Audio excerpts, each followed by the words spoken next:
Hi, so today I wanted to make a video about how you can support someone with trichotillomania, and you can apply a lot of this to hair loss in general. Or if you have trichotillomania yourself and you're struggling in some of your relationships, or you're struggling at telling people and they've only just found out, maybe your parents, and you want them to see what they should be doing to help support you, this is a video for you. I think it might be good for a lot of parents, especially as trichotillomania is something that most people haven't heard of unless they have it or know someone that has it. You don't really know how to react initially. I've written a list of like do's and don'ts, and obviously these won't apply to everyone. These apply to me now and maybe me as a teenager when I first started and was more secretive about it. So I'll kind of differentiate, I guess, where possible. So we'll start with the don'ts. So, I mean, these are kind of obvious to me, but maybe not to everyone, because I know that some people who still live with their parents maybe get told off for doing it, and that is the worst thing you could do. If you're a parent or you look after someone with trich, don't scold them for it. It's a disorder. They're not naughty. They're not doing a bad behaviour. It's something they cannot help. It's probably something in their brain, and they can help try and reduce it, control it, and maybe stop eventually, but scolding someone is not the way to do that. So don't scold them, don't tell them off, don't patronise them. No derogatory comments, so nothing about the way they look, or you would be so much prettier if you had a full head of hair, or you're so pretty, it's just a shame about your hair.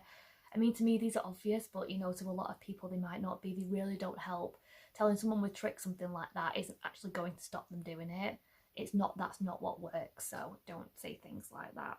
Don't use words such as naughty. So I used to have this quite a lot, not with my family, but when I went to the hairdresser, they used to say it was like, oh, you've been naughty again, or you naughty fingers, and it's not a naughty habit. It's not a child behaving badly. And again, this comes in the patronising category.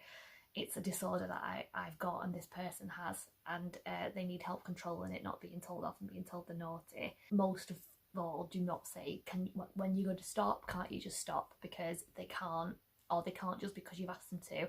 If that was possible, trichotillomania wouldn't be a disorder. So I haven't yet met someone who is glad they've got trich like all the time. I mean, I said the other day I'm grateful that trich has introduced me to a lot of loving and caring people, and that's definitely a silver lining. But I think all of us know we'd rather not have it. We don't do it because we want it.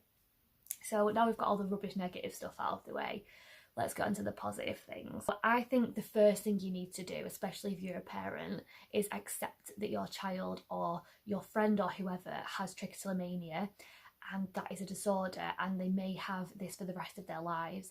Whether they have it for the rest of their lives, where they just need to control it, they can stop, but the urges are always there, or they really need to work hard. It is, in a lot of cases, something that's not just going to go away, especially if you don't work on it. So acceptance is probably the best thing you can do, and that completely changed my life. I accepted it quite a long time ago, but I remember when I was younger and I used to think about the fact that I might have it forever, and I'd be borderline on a panic attack. And then when I kind of just accepted that might be the case, I just stopped. And I thought, well, there are ways around it. There are toppers and wigs and things like that, and you can reduce it to the point where it's not even that noticeable, and people do stop, as we know. So just accept that it may be a part of their life forever, whether they're still pulling or not. This might not apply to everyone, but in my case, so especially since I've been very open about it, I would like people to bring it up if they would like to. I don't want you to bring it up if nothing comes to mind or you don't want to, but I don't want people to feel uncomfortable like they can't bring it up around me. Please ask me about it. And I think if your child or friend has been open with you about it, they would feel the same way. So I don't mean, how are you getting on? You haven't been pulling, have you? I just mean, like, how are you? How are you feeling? How's your hair? Is there anything I can do to help? Things like that. And bringing it up kept for me, and for these people probably, if they have opened up to you, means that they'll feel less like a weirdo, more that like you're okay with it and you're okay with talking about it. So I would suggest always, bringing it up every once in a while and just checking in. This might only apply to me, but I'm okay for people to make jokes as long as they're not like harsh, obviously. But when I first told one of my friends, he thought I was kidding when I said I had a wig, and he laughed and said, oh, are you as bald as me now? Because he's losing his hair as he's getting older. And I laughed, said, no, I think I'm actually balder. And then he realised I wasn't joking, and he was mortified. But that was the best thing you could possibly have said, because it made me laugh so much. And I'm okay with jokes like that. I know you read the person that you know that's got trick, maybe they won't be. Like, I remember once watching an episode of The Simpsons and Lisa cut a bald patch in her hair and joking to my mum, oh, that's me, and I was quite young then, and I was okay with doing things like that. And you could tell my mum didn't know if it was okay to laugh, but it totally was. Especially if the other person initiates a joke, just go along with it and just don't take it too far. But, you know, you can judge your own sense of humour and theirs by that.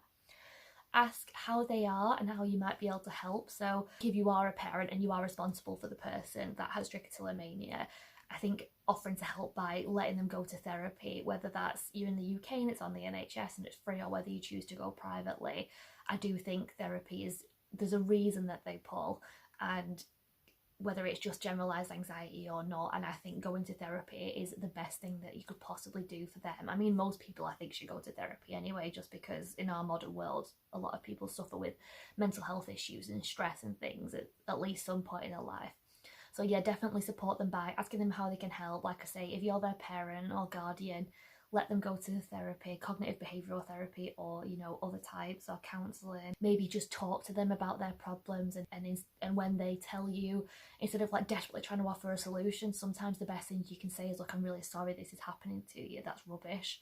I find that when I have trick, or when it flares up, or something bad's going on in my life, I've actually read this about general mental health as well. When someone has a problem, sometimes the best thing you can say is, that's shit, sorry about that, how can I help, rather than, well, you should do this and this, and why haven't you done this? Because that's not really what people want to hear when they're feeling rubbish, unless they're genuinely asking you for a solution. And then lastly, I'd say reassure this person that they're more than their hair.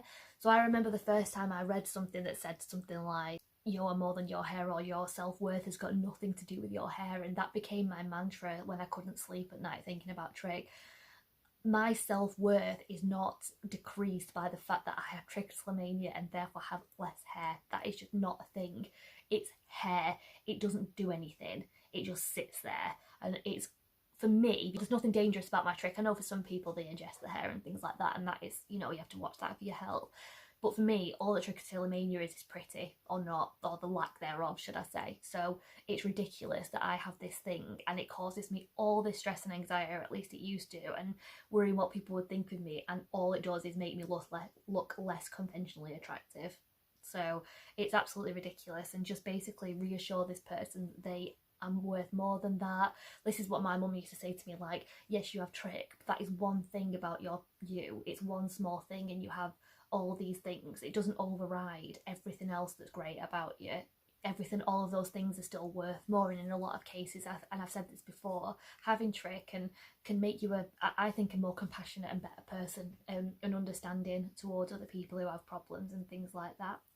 And also, you know, this all applies to people with alopecia and things as well, because, you know, hair loss has the same like overall effect on people's mental health and stuff. So if you got to the end of this, thank you, because I was rambling a bit, but if there's anything that you think your parents or friends or whoever could do or have done that you found really supportive, please leave it in the comments, because I've probably been quite vague and missed things out. And thank you for watching. I'll speak to you soon. Bye.